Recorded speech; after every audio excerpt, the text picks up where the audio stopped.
전망이 좋은 방. 에드워드 모건 포스터. 2부.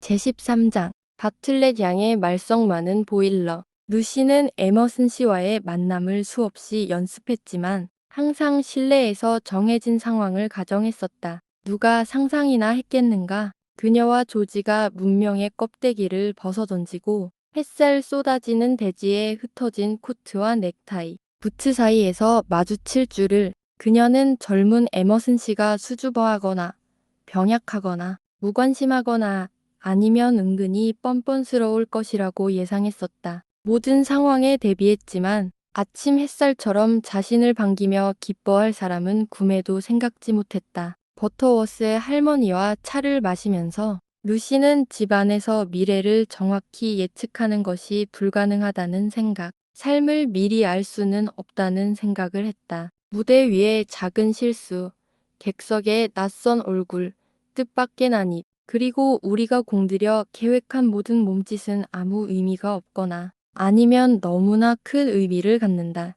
고개를 숙여야 해. 그녀는 생각했다. 그와 악수하지 않을 거야. 그게 옳은 일이야. 그녀는 고개를 숙였다. 하지만 누구에게? 신에게, 영웅에게, 철없는 여학생들의 허튼 소리에 세상을 어지럽히는 온갖 잡동사니들을 가로질러 고개를 숙였다. 그녀의 생각은 세실 때문에 어지러워진 동안에도 계속되었다. 또다시 끔찍한 약혼자와의 전화였다. 버터워스 부인은 세실을 만나고 싶어 했지만 그는 내키지 않아 했다. 그는 수국이 바닷가에서 왜 색깔이 변하는지 듣고 싶어 하지 않았다. 자선단체에 가입하고 싶지도 않았다. 결혼 이야기가 나오면 그는 항상 장황하게 말했고 예, 나 아니오로 대답할 만한 질문에도 길고 재치 있는 대답을 늘어놓았다. 루시는 그를 달래고 두 사람의 결혼 생활에 좋은 방향으로 대화를 이끌어갔다. 완벽한 사람은 없으니 결혼 전에 불완전함을 발견하는 것이 분명 더 현명할 터였다. 바틀렛 아줌마는 말로는 아니었지만 이 아이에게 삶에 만족스러운 것이 하나도 없다고 가르쳤다. 루시는 선생님을 싫어했지만 그 가르침을 심오하게 여겨 연인에게 적용했다. 루시, 그들이 집에 돌아왔을 때 그녀의 어머니가 물었다. 세실에게 무슨 일이 있니? 그 질문은 불길했다. 지금까지 허니처치 부인은 관대하고 자제력을 보였다. 아니요. 그렇지 않아요. 엄마, 세실은 괜찮아요. 아마 피곤했을 거예요. 루시는 타협했다.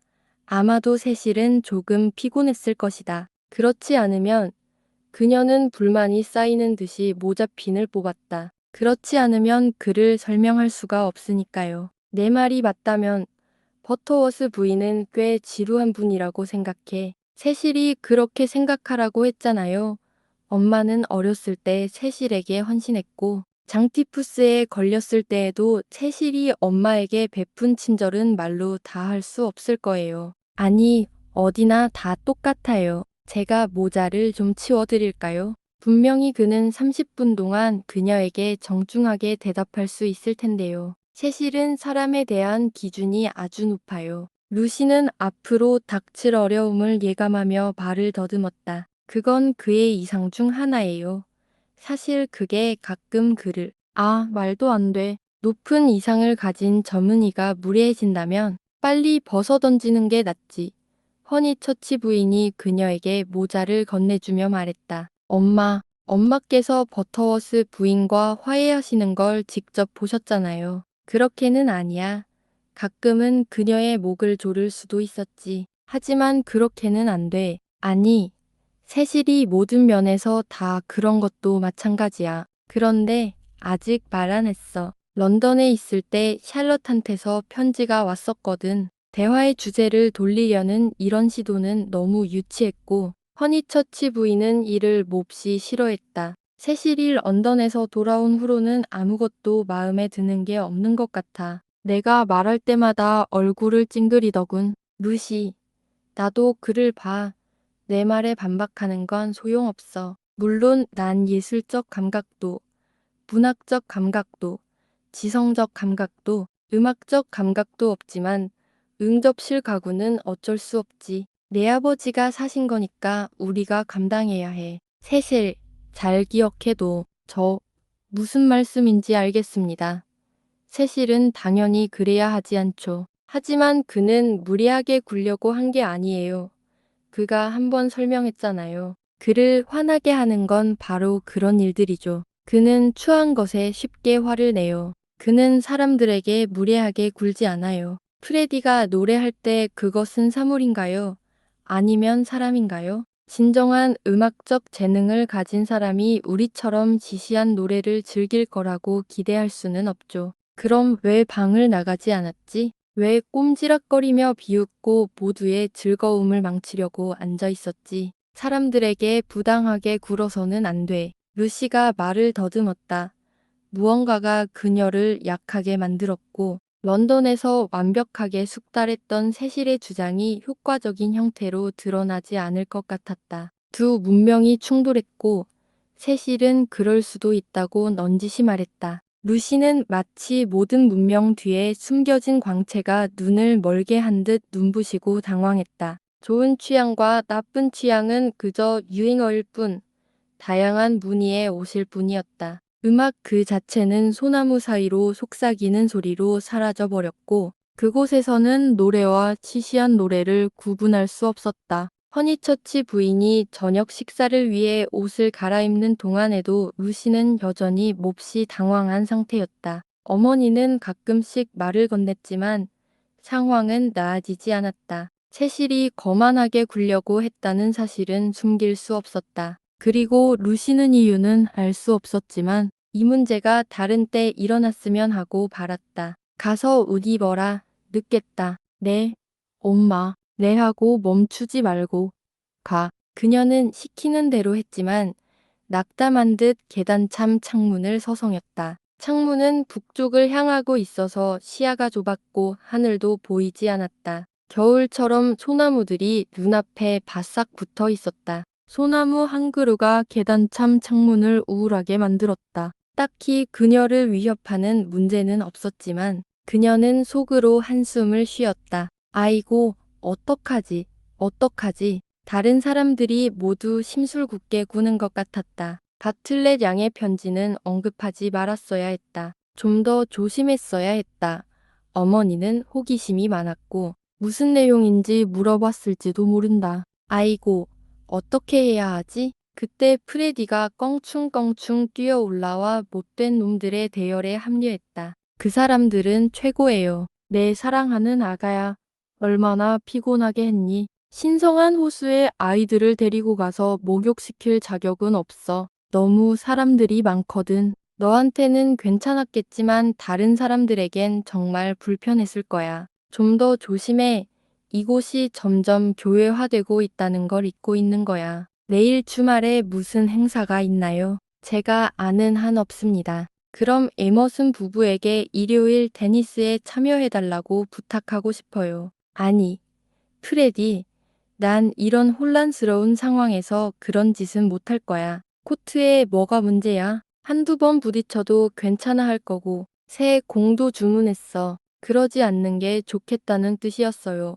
정말이에요. 그는 그녀의 팔꿈치를 붙잡고 복도를 따라 우스꽝스럽게 춤을 추듯 왔다 갔다 했다. 그녀는 신경 쓰지 않는 척했지만 화가 나면 소리를 지를 뻔했다. 세실은 화장실로 가면서 그들을 흘끗 보았고 그들은 메리가 뜨거운 물통을 들고 있는 것을 방해했다. 그때 허니처치 부인이 문을 열고 말했다. 루시, 무슨 소란을 피우는 거야. 너한테 할 말이 있어. 샬럿한테서 편지를 받았다고 했지. 그리고 프레디는 도망쳤다. 네, 정말 멈출 수가 없어요. 옷도 입어야 해요. 샬럿은 잘 지내. 괜찮아요. 루시, 불행한 소녀가 돌아왔다. 말을 하다가 갑자기 급하게 서두르는 버릇이 있잖아. 샬럿이 보일러 얘기했나? 그녀가 뭐라고요? 10월에 보일러를 꺼내야 하고 욕조 물탱크를 청소해야 하고 온갖 끔찍한 일을 해야 한다는 걸 기억 못해요. 샬럿의 걱정을 다 기억할 수는 없어요. 루시가 씁쓸하게 말했다. 세실이 마음에 안 드니 이제 내 걱정은 그만해야겠어요. 허니처치 부인은 아마 기절했을지도 모른다. 하지만 그러지 않았다. 그녀는 이리 와요. 할머니, 제 모자를 벗겨주셔서 감사합니다. 키스해주세요. 라고 말했다. 완벽한 건 없지만 루시는 그 순간 어머니와 윈디 코너 그리고 저물어 가는 태양 아래 위드가 완벽하다고 느꼈다. 그래서 다툼은 삶에서 사라졌다. 윈디 코너에서는 대개 그랬다. 마지막 순간 사회생활이 완전히 마비되었을 때 가족 중 누군가 기름 한 방울을 부었다. 세실은 그들의 방식을 경멸했다. 어쩌면 당연한 일일지도 모른다. 어쨌든 그 방식은 그의 방식이 아니었다. 저녁 식사는 7시 반이었다.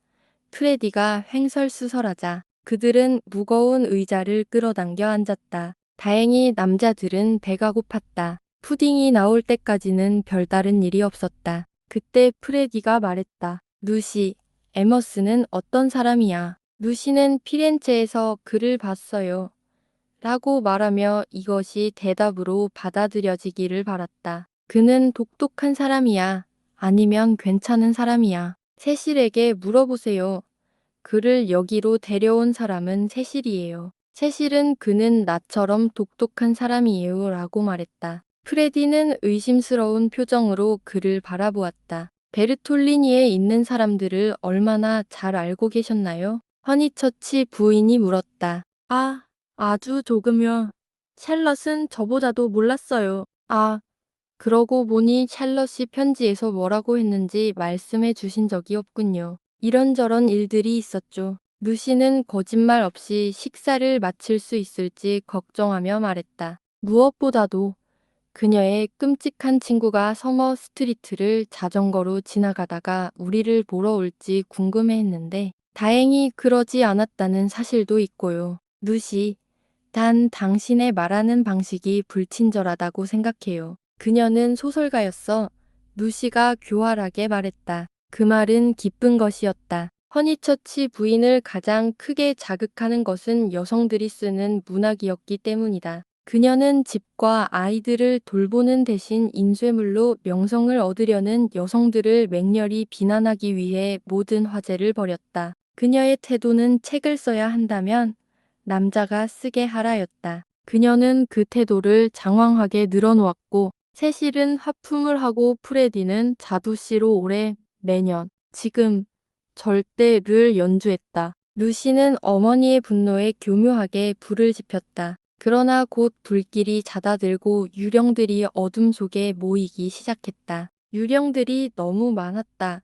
최초의 유령. 그녀의 뺨에 닿았던 입술의 감촉은 분명 오래전에 묻혔을 것이다. 산에서 남자가 그녀에게 키스했다는 사실이 그녀에게는 아무것도 아닐 것이다. 하지만 그 유령은 유령 같은 가족을 낳았다. 해리스, 바틀릿 양의 편지. BBC의 제비꽃에 대한 기억들이 중 하나라도 세실의 눈앞에서 그녀를 괴롭힐 게 뻔했다. 그런데 이제 돌아온 것은 바틀릿 양이었고 소름 끼치도록 생생했다. 루시, 샬럿의 편지 생각났어. 샬럿은 어떻게 지내? 그걸 찢어버렸어요. 그녀가 자기가 어땠는지 말하지 않았어? 어때? 쾌활해. 아, 그럴 수도 있겠네요. 아니, 별로 기분 좋지는 않은 것 같아요. 그럼 보일러 문제겠군. 나도 물이 사람의 마음을 어떻게 괴롭히는지 잘 알아. 차라리 다른 게 낫겠어. 설령 고기가 안 좋은 일이라도. 세실은 눈 위에 손을 얹었다. 나도 그럴 거야. 프레디가 어머니의 말을 지지하며 말했다. 말의 내용이 아니라 말의 정신을 지지한 것이다. 그리고 생각해 봤는데 그녀가 다소 불안한 어조로 덧붙였다. 다음 주에 샬럿을 여기 쑤셔넣고 텀브리지 웨일스의 배관공들이 일을 끝낼 때까지 즐거운 휴가를 보내줄 수 있을 것 같아. 불쌍한 샬럿을 못 본 지 너무 오래됐어. 그녀의 신경이 견딜 수 없는 일이었다. 위층에서 어머니가 베푼 친절에 격렬하게 항의할 수도 없었다. 엄마 안 돼요. 그녀가 간청했다. 불가능해요. 샬럿을 다른 것들 위에 놓을 순 없어요. 이대로는 너무 빡빡해요. 프레디 친구도 화요일에 오고 세실도 있고 디프테리아 때문에 미니 비비를 데려가기로 약속했잖아요. 도저히 안 돼요. 말도 안 돼. 그럴 수도 있어. 미니가 욕조에서 자면 괜찮아.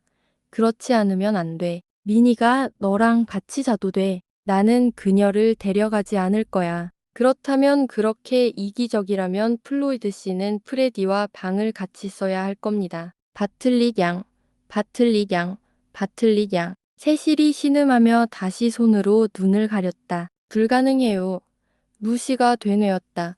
문제를 만들고 싶지는 않지만 하녀들이 집을 그렇게 가득 채우는 건 정말 불공평해요. 아, 사실은 당신은 샬럿을 좋아하지 않아요. 아니, 안 그래. 세실도 마찬가지야. 세실이 우리 신경을 건드린데 요즘 세실을 못 봤잖아. 아무리 잘해도 얼마나 짜증나는지 모르잖아. 그러니 어머니, 지난 여름에 우리 걱정은 말아주시고 세실이 오라고 안 불러서 우리 좀 편하게 해주세요. 들으세요. 들으세요. 세실이 말했다. 허니처치 부인은 평소보다 더 진지한 태도로 평소보다 더 깊은 감정을 담아 대답했다. 두 분 정말 친절하지 않으시네요. 두 분은 서로에게 그리고 아름다운 것들로 가득한 이 숲을 거닐 수 있는데 불쌍한 샬럿은 수도를 틀어막고 배관공만 데리고 다니시잖아요. 얘들아, 너희들은 아직 점잖아. 젊은이들이 아무리 똑똑하고 아무리 많은 책을 읽어도 늙어가는 게 어떤 기분인지 결코 짐작하지 못할 거야. 세실은 빵을 구겼다. 샬럿 사촌은 제가 자전거를 타고 찾아간 그 해에 정말 친절했어요. 프레디가 말했다. 제가 바보처럼 느껴질 때까지 찾아와 줘서 고맙다고 하셨고 차에 넣을 계란을 딱 알맞게 삶아주시려고 끝없이 애쓰셨어요. 알아요. 예약 루시는 누구에게나 다정한데 우리가 조금이라도 보답하려고 하면 곤란해지잖아. 하지만 루시는 마음을 굳혔다. 바틀린 양에게 친절을 베푸는 건 소용없었다. 그녀는 너무 자주, 너무 최근에 자신을 시험해 보았다. 그런 시도는 하늘에 보물을 쌓을 수 있을지 몰라도 바틀릿 양이나 지상의 그 누구도 부유하게 만들지 못했다. 루시는 결국 이렇게 말하게 되었다. 어머니, 어쩔 수 없어요. 샬럿이 싫어요. 제가 너무 못된 짓을 한 건 인정해요. 당신이 직접 그녀에게 그렇게 말했잖아요. 글쎄, 그녀는 플로렌스를 그렇게 멍청하게 떠날 줄 몰랐어. 그녀는 허둥지둥 유령들이 돌아오고 있었다.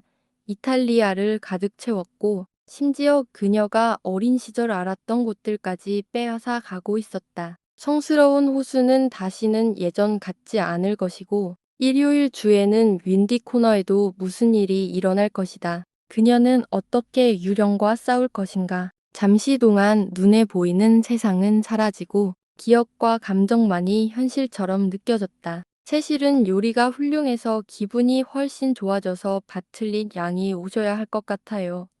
계란을 너무 잘 삶으시거든요. 라고 말했다. 계란이 잘 삶았다는 뜻은 아니었어요. 프레디가 정정했다. 사실 그녀는 계란을 벗는 걸 잊었고 사실 저는 계란을 별로 좋아하지 않아요. 그냥 그녀가 얼마나 친절해 보였는지 말하고 싶었을 뿐이에요. 세실은 다시 얼굴을 찌푸렸다.